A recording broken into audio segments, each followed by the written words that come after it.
ఇంట్లో సొరకాయ మిగిలిపోయినప్పుడు ఇలా ఒకసారి సొరకాయ బజ్జీని ట్రై చేయండి. చాలా బాగుంటుంది, చాలా టేస్టీగా ఉంటుంది. సొరకాయ అంటే ఇష్టం లేని పిల్లలు కూడా బాగా ఇష్టంగా తింటారు. ముందుగా నేను ఇక్కడ సన్నగా పొడవుగా ఉన్నటువంటి సొరకాయని తీసుకున్నానండి. దానిపైన ఉన్నటువంటి పొట్టును తీసుకుని ఈ వీడియోలో చూపిస్తున్నట్టుగా కొంచెం మందంగా కట్ చేసేసుకోండి.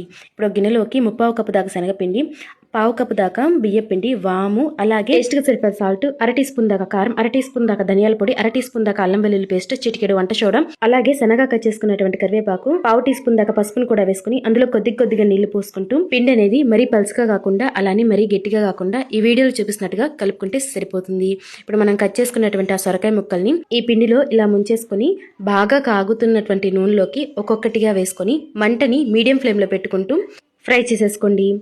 ఇలా 1 నిమిషం ఫ్రై చేసుకున్న తర్వాత మళ్ళీ మంటని మీడియం టు హై ఫ్లేమ్లో పెట్టుకుంటూ గోల్డెన్ కలర్ వచ్చేదాకా ఫ్రై చేసేసుకోవటమే.